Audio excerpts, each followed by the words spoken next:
अभी ये नासिर भाई काफी दुखी थे, कह रहे थे रेल मंत्री बन जाते हैं मोदी जी। अरे मोदी जी विदेश मंत्री बन जाते हैं, शिक्षा मंत्री बन जाते हैं, सांस्कृतिक मंत्री बन जाते हैं, विज्ञान मंत्री बन जाते हैं। मोदी जी के अंदर बहुत कला है, खेल मंत्री बन जाते हैं। सारा मंत्रालय अकेले मोदी जी चला रहे हैं। ये कहा जाता है कि जितनी ऑस्ट्रेलिया देश की आबादी है उतने लोगों को भारत की रेल प्रतिदिन एक स्थान से दूसरे स्थान पे पहुंचाने का काम करती है।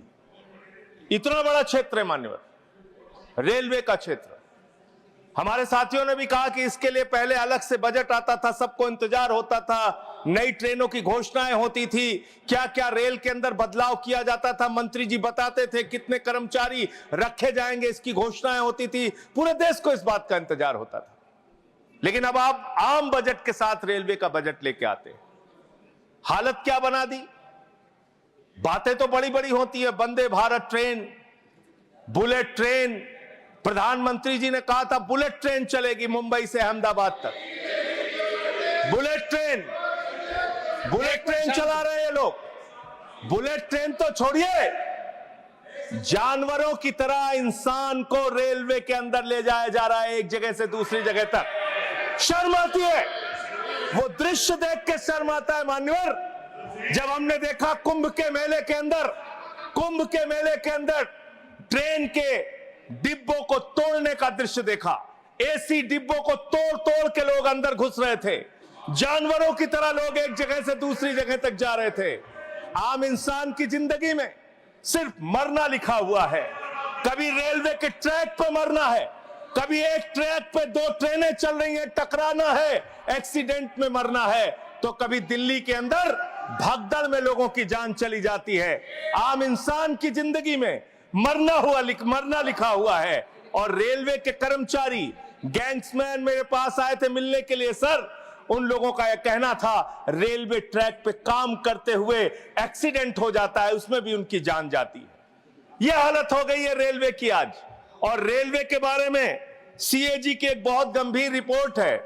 माननीय मंत्री जी यहां पे बैठे, और मैं दिल से कहना चाहता हूं, कोई यहां पे बैठे इसलिए नहीं कह रहा हूं, जब ये मंत्री बने पूरे देश को उम्मीद थी कि रेलवे के अंदर क्रांतिकारी बदलाव आएगा।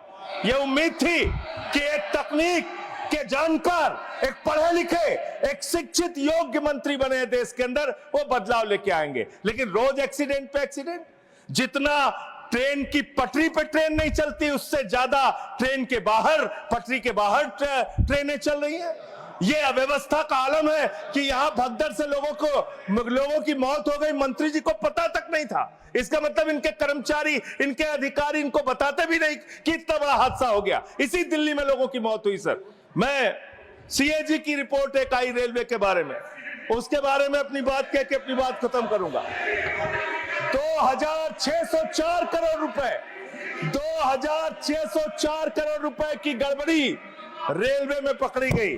और इस गड़बड़ी के अंदर 834 करोड़ की गड़बड़ी ऐसी है जिसको मेरे ख्याल से मंत्री जी भी सुनेंगे तो शर्म आएगी। मुंबई से बांद्रा तक एक रेलवे के डेवलपमेंट का प्रोजेक्ट रखा जाता है, उसके लिए लोन लिया जाता है, उस लोन के ऊपर जो कर्ज का ब्याज दिया जाता है वो 834 करोड़ रुपए दिया जाता है, लेकिन वो परियोजना शुरू तक नहीं होती। मान्यवर, यह है अनियमितता का मामला आपके यहां। इसका स्पष्टीकरण दीजिएगा अगर आपको मौका मिले। और अंत में एक बात कह के खत्म करूंगा अपनी बात, क्योंकि समय कम है।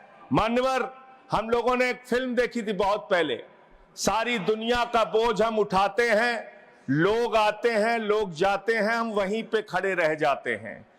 ये कुलियों के दर्द के बारे में मैं बता रहा हूं।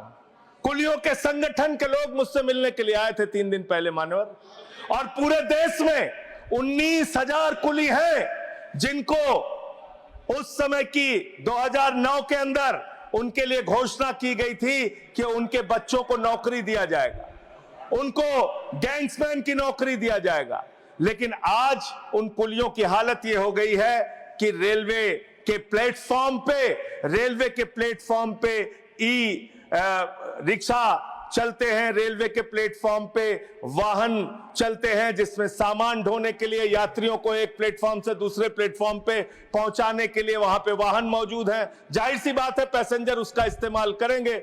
इन कुलियों का दर्द कोई सुनने के लिए तैयार नहीं है। मैं आपके माध्यम से माननीय मंत्री जी से अनुरोध करूंगा कि जो लोग वर्षों से लोगों का बोझ उठा रहे हैं उनके परिवार की चिंता कीजिए, उनकी गरीबी की चिंता कीजिए और कृपा करके ये 19,000 जो लोग हैं आज बेरोजगारी की कगार पे हैं उनको कहीं समायोजित करने के लिए या उनके लिए कोई महीने की तनख्वाह की घोषणा, मदद की घोषणा सरकार की ओर से अपनी ओर से कीजिए।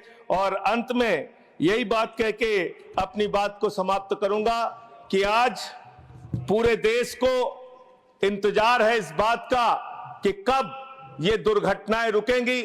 पूरे देश को इंतजार है इस बात का कि 3 लाख भर्तियां जो आपने रोक रखी हैं, जिसके कारण आज संवेदनशील जगहों पे एम्प्लॉय नहीं है, कर्मचारी नहीं है, दुर्घटनाएं हो रही हैं, वो कब रुकेंगी।